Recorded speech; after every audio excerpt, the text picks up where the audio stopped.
بسم الله الرحمن الرحيم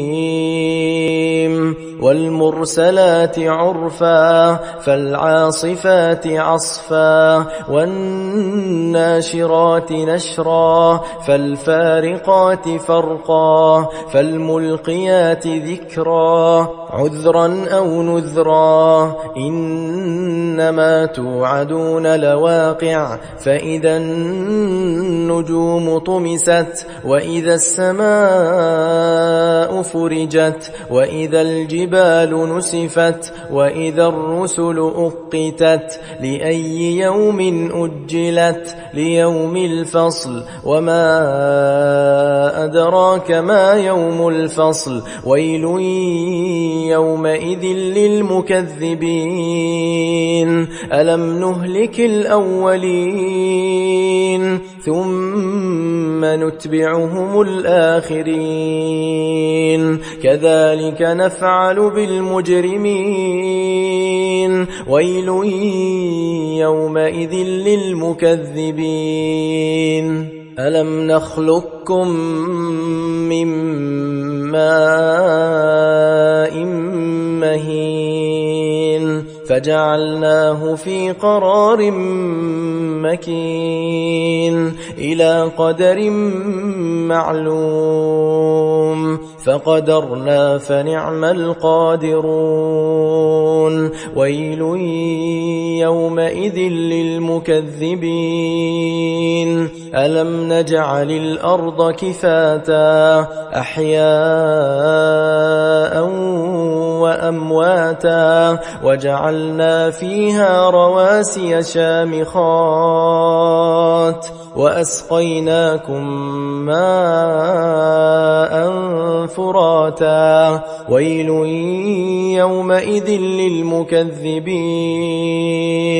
انطلقوا إلى ما كنتم به تكذبون انطلقوا إلى ظل ذي 3 شعب لا ظليل ولا يغني من اللهب إنها ترمي بشرر كالقصر كأنه جمالة صفر ويل يومئذ للمكذبين هذا يوم لا ينطقون ولا يؤذن لهم فيعتذرون ويل يومئذ للمكذبين هذا يوم الفصل جمعناكم والأولين فإن كان لكم كيد فكيدون ويل يومئذ للمكذبين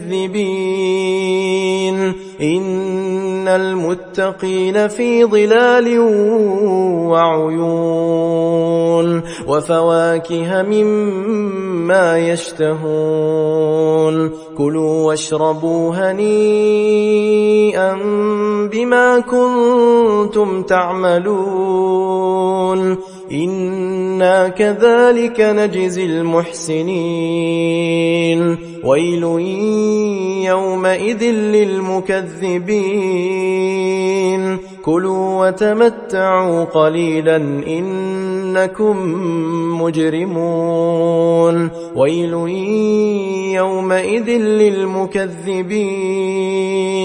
وإذا قيل لهم اركعوا لا يركعون ويل يومئذ للمكذبين فبأي حديث